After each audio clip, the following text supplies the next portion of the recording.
At dawn, on a spring day in 1528, a Spanish fleet from Cuba prepared to land an army of conquistadors on the shores of North America. They had come to find new lands of gold.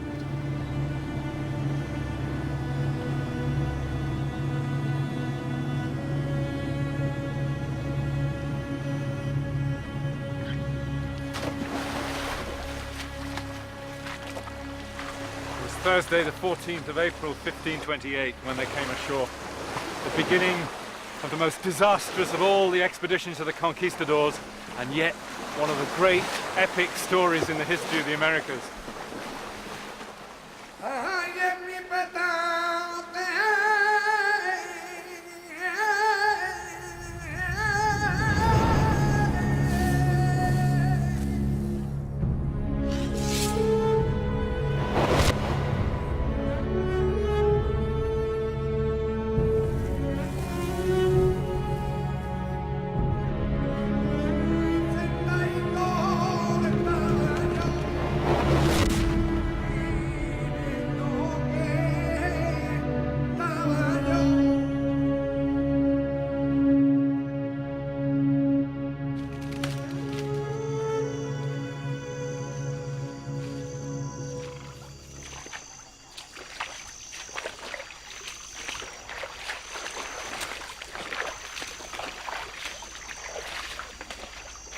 The Spanish had called this Florida, the land of flowers, but they found a strange and evil country.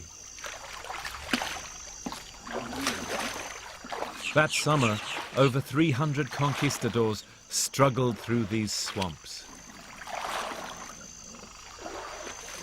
Their leader, Panfilo de Narvaez, was arrogant and incompetent.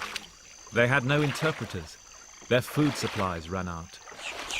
And worse, they were picked off by hostile tribes.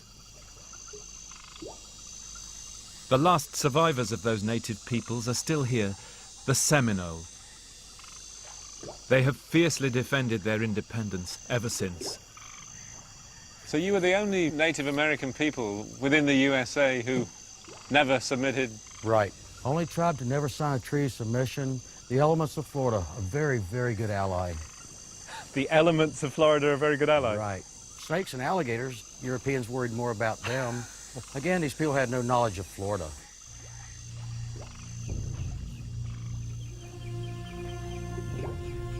Narvaez had been licensed by the King of Spain to discover and conquer Florida. He hoped to find cities here with large populations and gold. Instead, he found a poor landscape totally unsuitable for colonization. But he pushed his army on, further into the nightmare. If only Narvaez had come here to seek the well-being of the Indians, one Spaniard wrote, and not to wade through their blood to gain ill-gotten wealth. But his capacities did not come up to his dreams. With autumn coming on, the expedition was on the point of collapse. Hoping now just to save their lives, they struggled down to the sea below Tallahassee.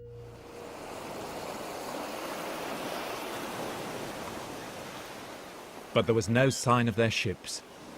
The fleet had given them up for dead. They're starving, disillusioned. And Narvaez weighs up the situation. He thinks that the Spanish settlements in Mexico are only a few leagues down that coast. In fact, they're 1,000 miles. So he decides to build boats to escape. And on the 22nd of September, nearly 300 survivors set sail in 5 barges.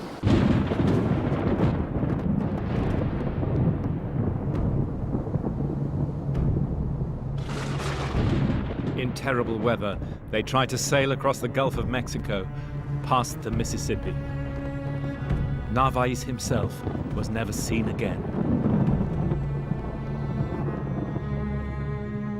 We would know nothing of this story but for the captain of one of the barges, a young Spanish gentleman called Alvar Núñez Cabeza de Vaca. Cabeza de Vaca wrote a remarkable account of his adventures, and with it we set out to follow him across the Gulf of Mexico to find out which way wind and tide might have taken him that autumn. And if he was coming out of this part of Florida, you can see the green arrows indicate the current and the speed here. And as you see, it gets pretty swift right along the Mississippi Delta. The arrows showing the predominant direction. That's the predominant direction of the current. Occasionally, though, you have a lot of fronts that will come through, push the wind offshore, and those tend to be very strong winds that will push offshore and build up great seas. But the predominant wind is from the southeast. Oh, that's very interesting, because when they pass the Mississippi mouth, they get caught up in a storm coming from the north that blows them right out to sea and nearly drowns them. In fact, they mentioned that.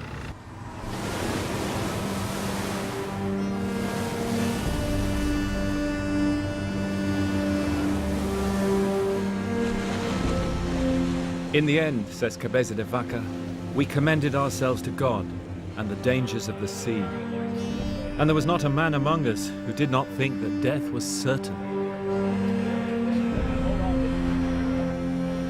None of us had any idea of navigation. For 6 weeks we were lost, eating rotten maize, drinking seawater, which drove some men mad. I was at the helm that night. I had prepared to die.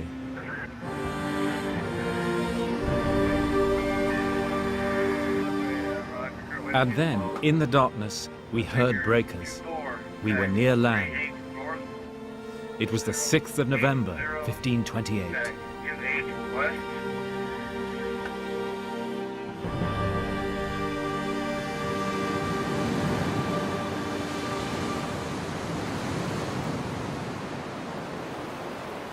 At dawn, they came inshore. But the boat capsized in the surf. Too weak to swim, some of the men were drowned. They found themselves on a wind-swept shore, unseen before by white men. Galveston Island, Texas.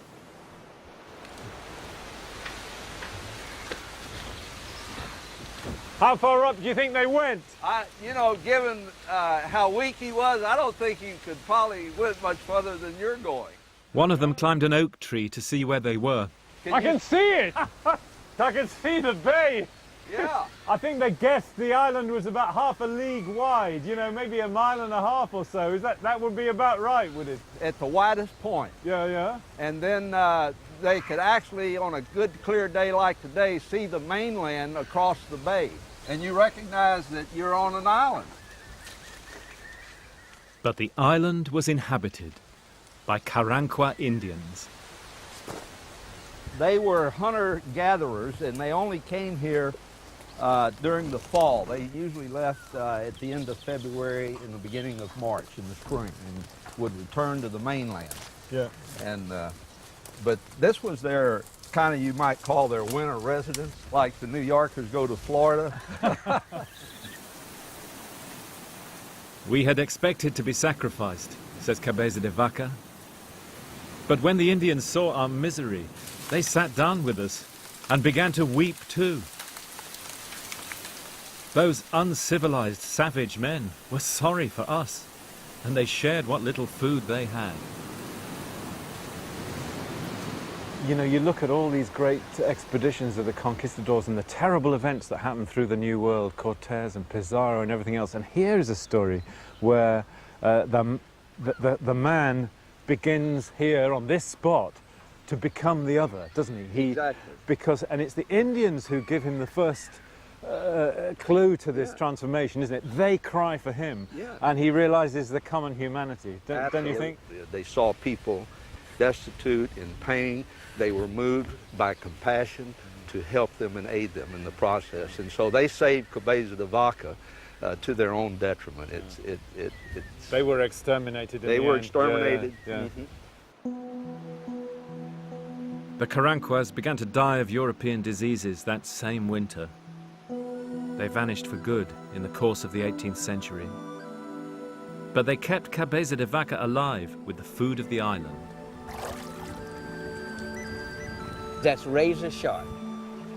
So there's a great oyster bed running all the way down this little inlet, isn't there? Yes, and there are places out here where there are Oysters are several miles, and during low tide, they're exposed, and that's probably at the time when they harvest them. I don't know how many people they were trying to feed, but I wouldn't starve.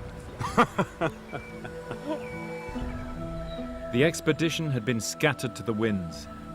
The men from another barge were slaughtered by Indians up the coast. One group reduced to eating their dead shipmates. But Cabeza de Vaca survived on oysters and roots. This plant, this is a cattail, and this is probably what he was speaking of when he said that he was breaking those nuts off to eat. Oh, it tastes like a nut. Extraordinary. It was easy pickings. They could just walk out and pick it up.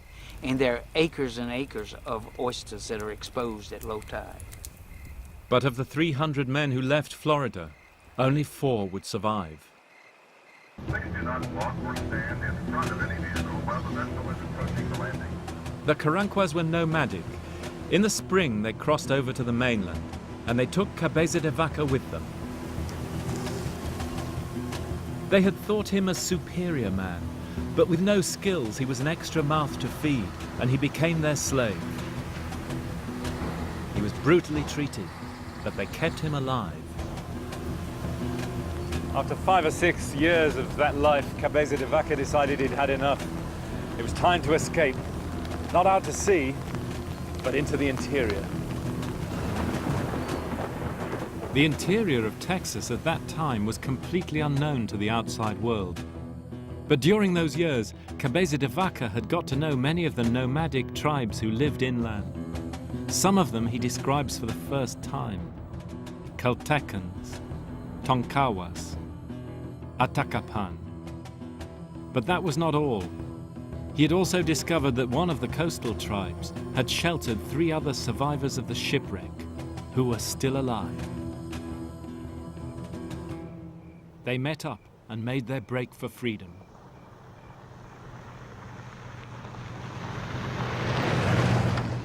Their plan was to walk 1,000 miles to Mexico City.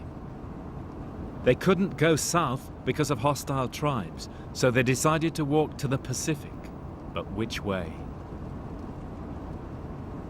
It used to be thought that they took a northern route through New Mexico and Arizona down into Spanish Mexico. But there's another possibility, that they crossed the Rio Grande near the sea and turned west inside Mexico. The clues are in Cabeza de Vaca's book. One of the few copies to survive is in San Marcos, and there I met Don Olson. So this is an original copy of Cabeza de Vaca's story. Yes, it is. And the page we're most interested in the research we did, is page 40. There are 4 physical clues, all that happen on the same page here. There's a mountain of 7 leagues, which would be 20 or 21 miles long. Una sierra de 7 leguas, yeah? And the stones there were like scoria of hierro. Iron slag. Iron slag. Down near the bottom of the page, he finds some trees. Pinos chicos, pines, with piñones, and there again you see the piñones. And the words that really catch our eye down there are right there. Cascaras muy delgadas, that means their shells were very thin. So this is a very particular kind of pine tree. A very particular kind. The other 2 clues are much harder. He says they gave us many small sacks of margajita and alcohol molito. Now those are minerals. People before us have translated that word, or transcribed it, I should say, as margarita, which can mean pearls or pearl mica, which is abundant in the deserts of Arizona and New Mexico. And they've used this to support the northern route. Well, if you look closely, you see there. Do you see what I see? That word is not margarita. The second R isn't the same as the first R, No, it's not. It has a descender down and to the left, which prints very faintly. You see it there? Yeah. And if you look closely, you see it's actually margajita with an X. Margajita. Margajita. What does that mean? What that means is iron pyrites. Iron pyrites.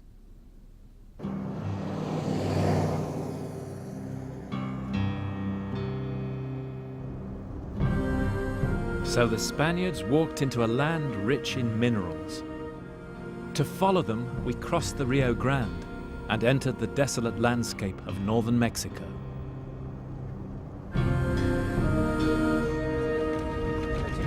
Searching for Cabeza de Vaca's route into unknown America. Chilpatin is just over there.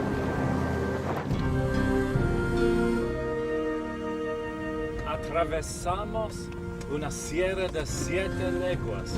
We marched along a mountain range 7 leagues long. They walked the whole length of this sierra in one day. They were the first Europeans to walk across the continent. They give us the first account of the people here, but it's never been traced on the ground. Maybe we can ask them about the pine trees. Do you want to roll your window down? Buenas. Buenas tardes! Much of his story is still misunderstood because we don't know for sure what route he took. We're looking for the piñones with very, very thin shells. If we knew his route, then his account might begin to reveal the lost history of these lands. And now, as then, local knowledge is all. The old man knows about them here. Sí, ¿cuándo los llevó? Bueno, pues muy agradecidos. Okay. Puedo saludarlo. Okay. Muchas gracias. Gracias. Adiós. Bye bye. Hasta luego, sí, señor. Gracias. Sí, señor. Goodbye. Igual. Sí, señor. Gracias. So the old man, the old man knew about them? Yeah. Fantastic. Great. We're on the right track.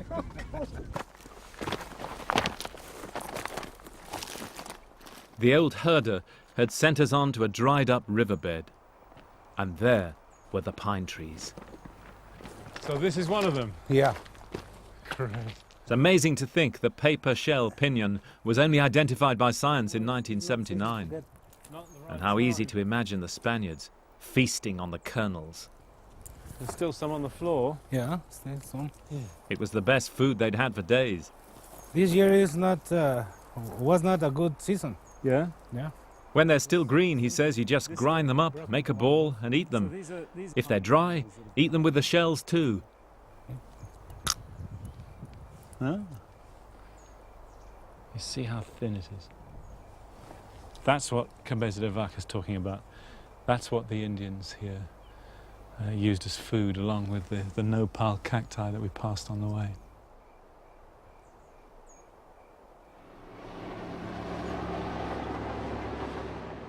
But to clinch his route, we needed to find his mountain of iron. The locals sent us up a place called Mercado, the Hill of Wealth. 5,000, more than 5,000 feet, the mountain. Cabeza de Vaca says the people here smelted metals. They gave him a worked copper bell. There are copper deposits here, and there's also a huge quarry. It's golden brown with iron ore, strewn with pyrites and iron slag. So this whole vast excavation here has been done for the iron. Yes, they've dug out this, made the hole, and then of course some rocks have fallen in from the sides into the... Some of the other clues you might be able to help on as a geologist. They find something which everybody argues over. They call it alcohol molido, powdered alcohol, which some people say could be stibnite, lead sulfide. There's also black manganese around outside here. It's called pyrolusite. The Indians use it as paint. And that's exactly what Cabeza de Vaca says, a black powder used by Indian women to paint their faces. Okay, I found it. Okay, we've got some manganese here. Fantastic. So you think this could be it? Well, it's the kind of manganese we call pyrolusite, and it sure comes off black. Wow. Brilliant.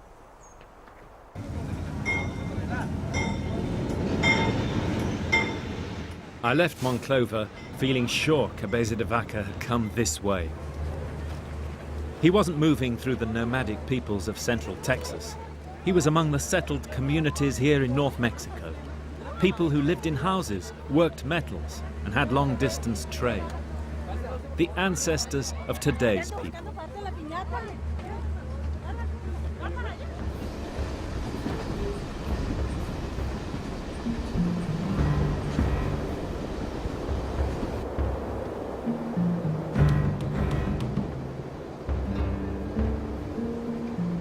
The next few weeks, he tells us, they walked 300 or 400 miles across dry plains into barren mountains. They were heading northwards now, back up towards the Rio Grande. But they weren't wandering aimlessly. They spoke the languages and moved from one community to another on ancient trails which now crossed and recrossed a great river.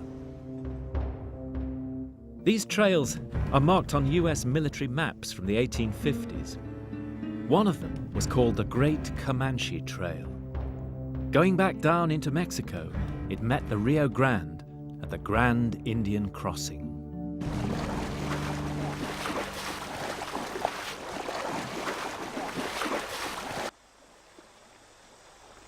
These trails can be thousands of years old, maybe even used by the first migrants over 12,000 years ago.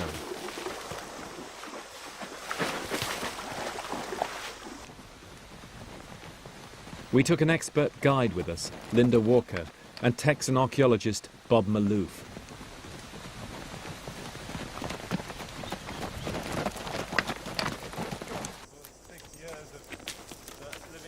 And all along the trail, we found places where human beings had once lived. Cabeza de Vaca's journey had begun to reveal the vanished map of ancient America.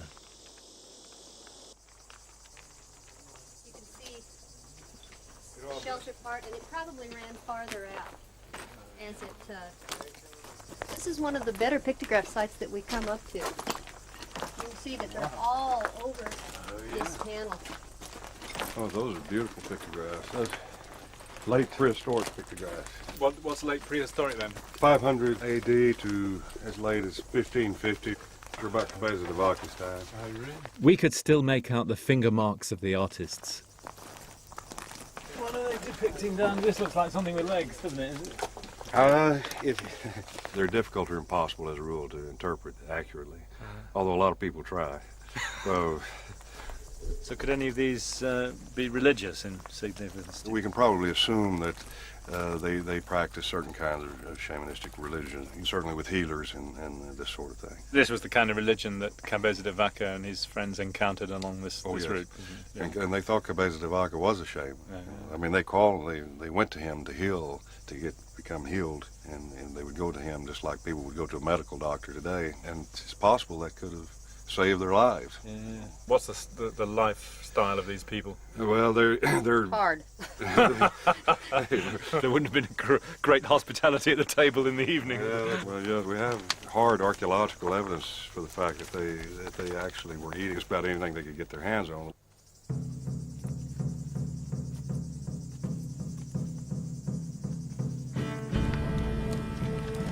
Bob's hard evidence came from the ancient human excrement in the rubbish dumps on these campsites.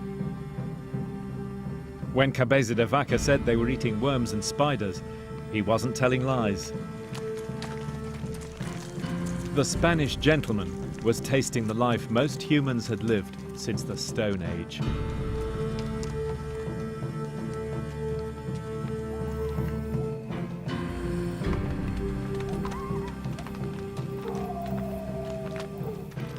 That night, we found a campsite overlooking the desert. On the great prehistoric route into Central America.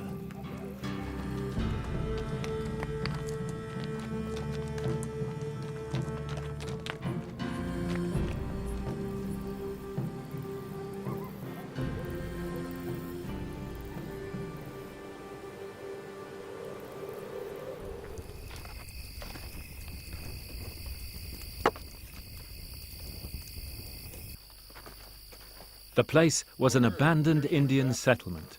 We found grinding holes, just as Cabeza de Vaca describes. These are probably from 2000, 3000 BC to as late as 500 AD. See, they're kind of tapered. They're smooth, tapered. And, so you have a wooden pounder and pound the seeds or whatever you used inside. Seeds, mesquite beans, things like that. They would grind up in these and powder them to make meal. Yeah. Wonderful. These are good examples. Wonderful. Cabeza de Vaca says these holes were used to grind mesquite beans to make the hallucinogens for the Indian ceremonies. Get the stones red hot. He also describes the way they cooked food. Look at that. Boiling the water with hot stones from the fire. That is hot. I've never seen that done. There it goes. Oh, wow. So they do this because they don't have ceramics, they don't have metal, they can't put a pot on the fire to They heat water. didn't probably because they moved about frequently, and pottery is not very conducive to a lot of movement in this country, especially because it's so rocky and it's easily broken. So where are the tea bags? Come on. English breakfast or Earl Grey? You guys are supposed to be the experts on this, Michael. As Cabeza de Vaca said, how diverse and strange are human beings and their ways.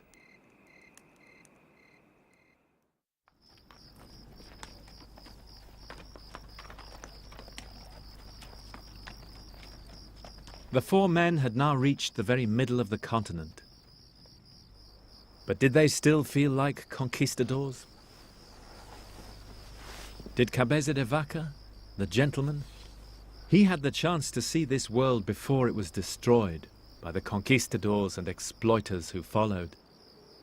But how much he leaves unsaid. Some burritos? Yeah, that'd be great, thanks. One thing that I keep wondering about as we're travelling on this, in the footsteps of Cabeza de Vaca, is that he's away for 7 or 8 years. You've got some? Great. And he tells us all sorts of fascinating things about the Indians, but he never speaks about his or any of his friends' relationships with the women. I don't think he would have lived that long in a native society without having taken on a woman. Oh. And I suspect it wasn't one that was just a short-term scenario either. It was probably the first infusion of Spanish blood into America. Yeah. You could bet he wouldn't mention it though, No. because it would have caused him problems with the church probably, and He had to write this to the audience that were now feeding him, which was Spain. And he doesn't want them to think that he, just ditched Spanish Right, values exactly. and went completely native. When, these values that I was raised with, that you all live with, I've now decided are suspect. No, I don't think he could do that. But I totally concur with you. I think there was an unwritten story there.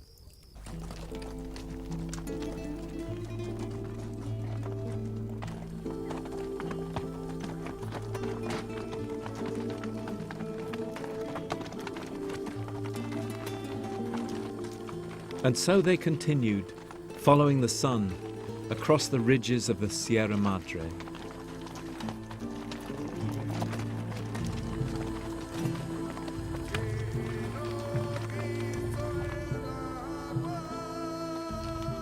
Though we could speak 6 Indian languages, says Cabeza de Vaca, we found 1,000 differences in their ways of speech. But we were always understood and kept our authority with the Indians, though still naked, shedding our skin twice a year like snakes. This is a tinaja. This would hold water year-round. It can be anywhere as deep as 10 feet or as shallow as 1.5 feet, but there's always water there. And it's good water. Good water.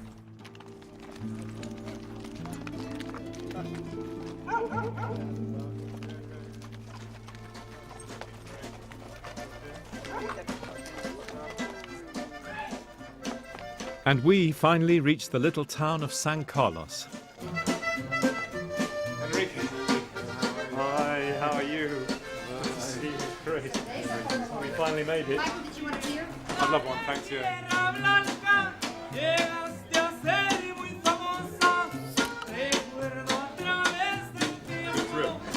Yep. You know what? It was sure fun.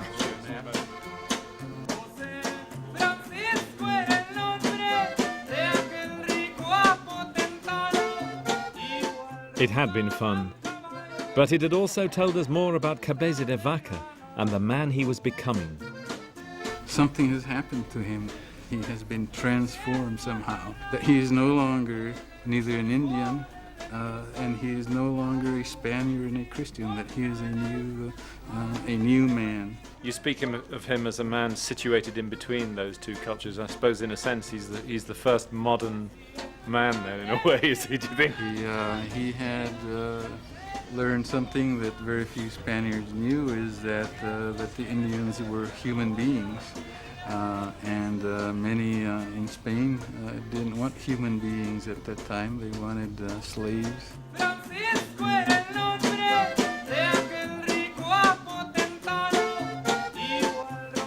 Everywhere on their journey now, they were treated as people with powers, people who could heal. To we modern people, this is the least believable part of his story. And even in his day, he was accused of fantasizing, and worse, claiming supernatural powers.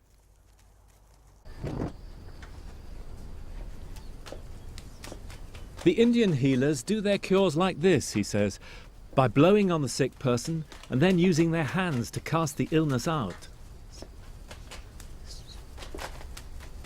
We did the same, but with the sign of the cross, praying to God to make them better.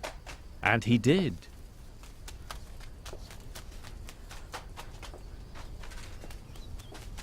Él es el Sagrado Corazón de Jesús. This is the Sacred Heart of Jesus. He appears to me when I cure the sick. Donde yo ponía mis pies para curar yo a las personas. Me faltó decir esto. Oh, and this is my protection against the evil spirits who could harm me. Que a veces también pueden llegar hacia mí. Absolutely wonderful mixture of Christian symbols, and yet the way of working with them is much more traditional and Mexican.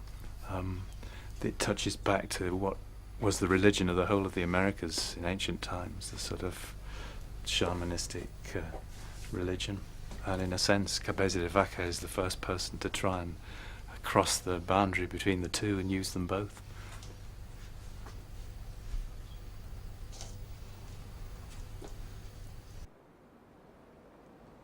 It pleased God to give them health, says Cabeza de Vaca, as a 16th century man would. In the future, he wrote to the King of Spain, these lands will be brought to the true faith. And though my story may be difficult to believe, I assure your Majesty it is the truth.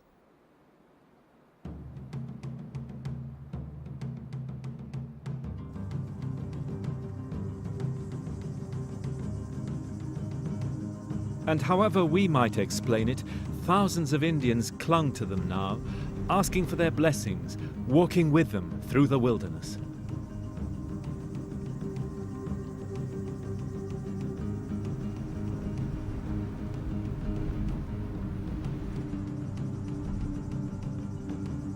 The natives were astonished that Cabeza de Vaca and his friends could walk for a whole day without needing food. But by then, says Cabeza de Vaca, we were so inured to suffering that we felt no fatigue.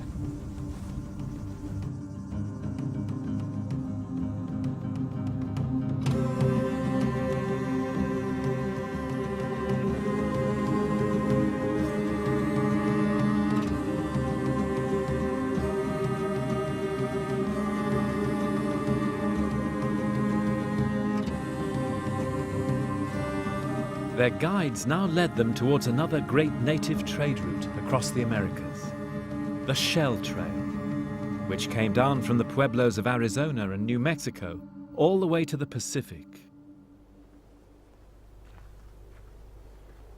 We saw many towns now, says Cabeza de Vaca, built by civilized people. They were near the ruined city of Casas Grandes.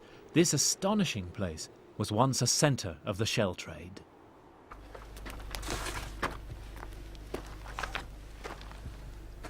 The archaeologists found 1.5 tons of shells in these warehouses. Shells for grinding up, for use as decoration on the face of the walls. Shells for personal adornment, necklaces, bracelets. Shells like the pink spondylus, which was used for religious rituals all the way along the Pacific coast down to South America. This place was abandoned a century before Cabeza de Vaca's day. but the commerce and the trade routes on which it was carried still continued.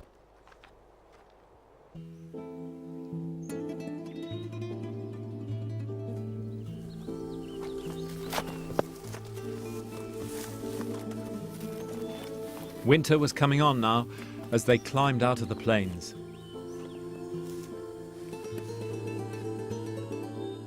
Their last hurdle, the immense fissured landscape around Copper Canyon.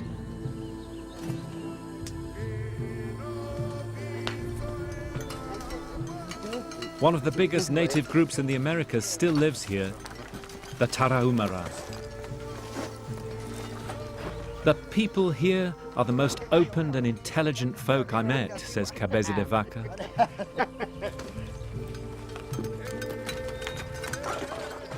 Their women more modestly and better dressed than in any other part of the Indies we'd seen.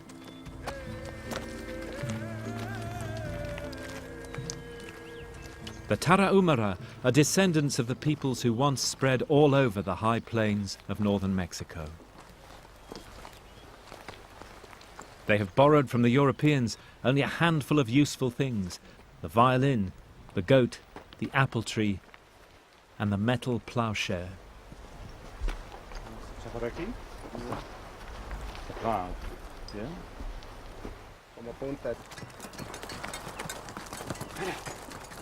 There are no roads through their lands. You still have to go on foot.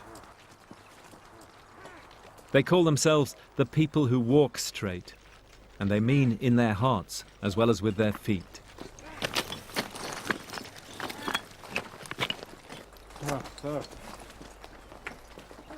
By now, Cabeza de Vaca had seen the first signs of the Spanish presence, an Indian wearing a sword hilt as an amulet. His world was not far off. This is where we'll be sleeping tonight.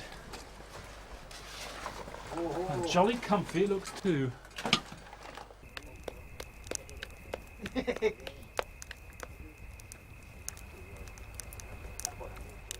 He knew now he must leave the Indian world. But however much he wanted to, he also knew that what he was leaving behind had true worth.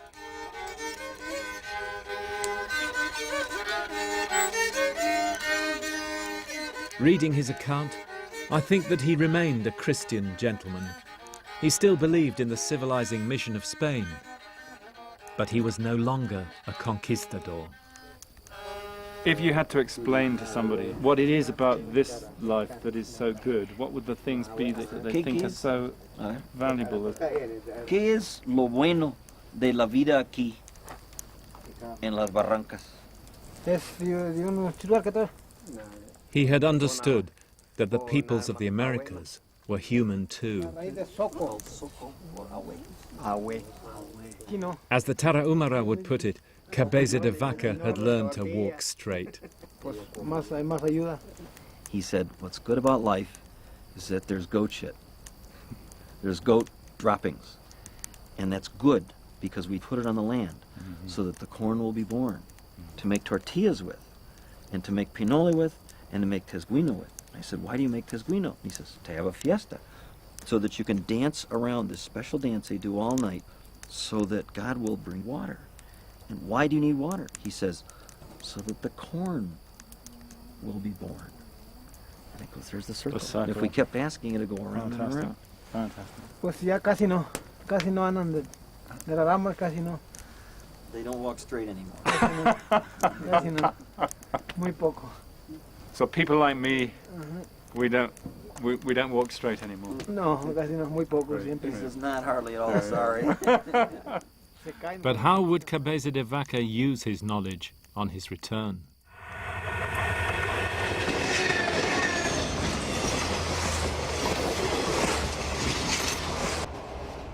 The odyssey of Cabeza de Vaca was drawing to its close. That winter they came down forested canyons towards the Pacific. After more than 2,000 miles, he was about to re-enter the world he'd once known.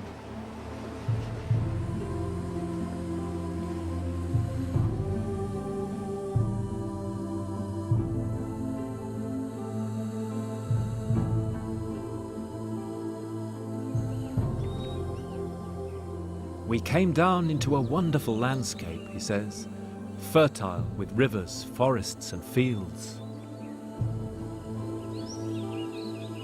Nowhere in the world, in our eyes, could be so rich and beautiful.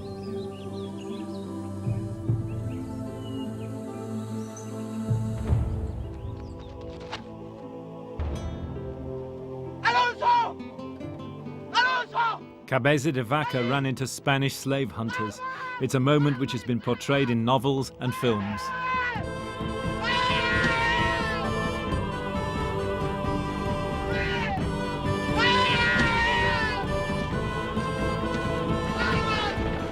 And so Cabeza de Vaca met his old self, the man he'd been all those years before.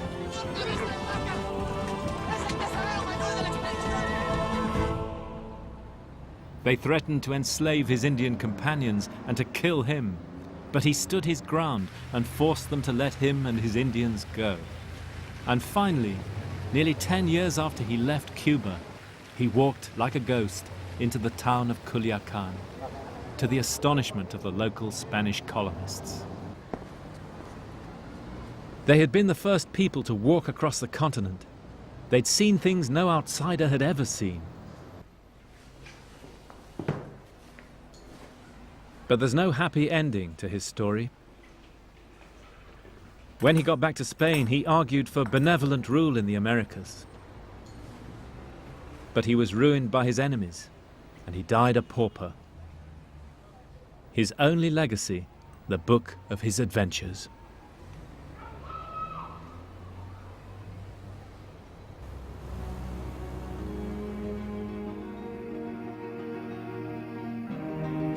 While he'd been lost, the world had changed as never before. The Conquistadors had carried their swords from Florida to Chile.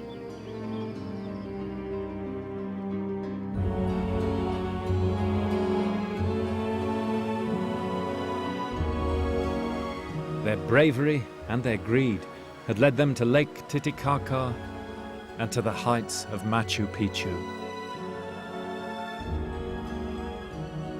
And the cost? Ancient civilizations overthrown, tens of millions dead from European violence and disease, and the plundering of the natural world of the Americas.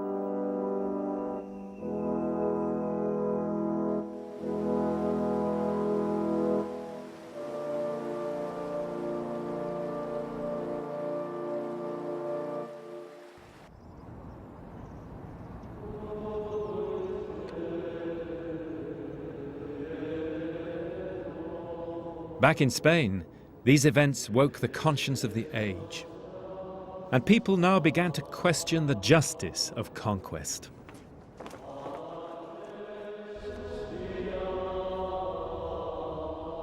All the great civilizations had treated people not of their own color or creed as alien. But now in Catholic Spain, these assumptions were questioned. Did the Indians have human rights? What does it mean to be human?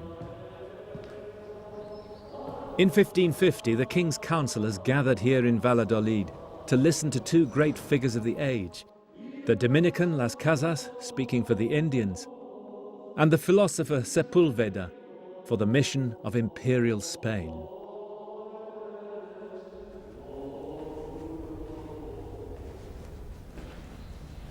This is where the debate was held. It's quite a moment in the history of the world, isn't it? The first time that principles of universal human rights and global justice were worked out. It took place here. Sepulveda concluded by saying this, that human beings are not equal, that some are superior to others, and that the inhabitants of the New World were natural slaves because they were barbarous and inhumane. How can it be doubted that they have been justly conquered by our most humane nation, which excels in every kind of virtue? Las Casas spoke second. Staggered in an enormous pile of documentation, 40 years of research. King's councillor's jaws must have dropped.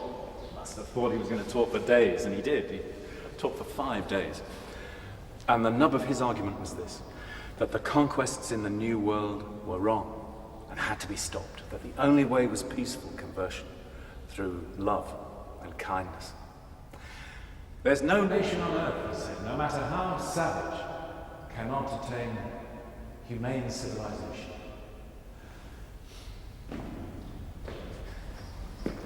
All the peoples of the world are human beings. And the definition of a human being is that we are all rational things. We share the same faculties, will and capacities and understanding. We all take pleasure in goodness. The war against the natives of the New World is wrong, because it is unjust to wage war against our fellow humans. And all the peoples of the world are human.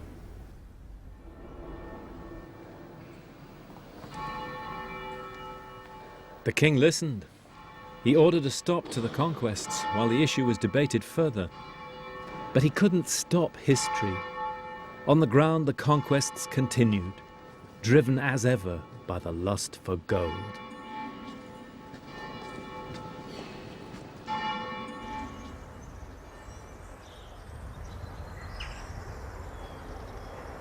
And what of the conquistadors themselves, the men who won the New World? What did they think, looking back? He died in Cusco, exactly. Stuart Sterling's ancestor was one of them. He fought in the battles in Peru, saw Atahualpa dead, married an Inca princess. But he had blood on his hands. He wrote this extraordinary document which he addressed to King Philip II. On his deathbed, aged 78, he addressed to the king a remarkable confession. I, Captain Mancio Serra de Leguizamon, make this my last will and testament. Firstly, for the peace of my soul, I declare for many years now I have wanted to speak to His Catholic Majesty, King Philip. I wish your Majesty to understand the motive that moves me to say this is the peace of my conscience, because of the guilt I share. For we have destroyed by our evil deeds such a government as was enjoyed by these natives, and now they have come to such a pass that these natives, from doing no evil, have changed to people who now do no good. And so I have unburdened my conscience. There is nothing more I can do to alleviate these injustices, other than by these words, for I am the last to die of the Conquistadores.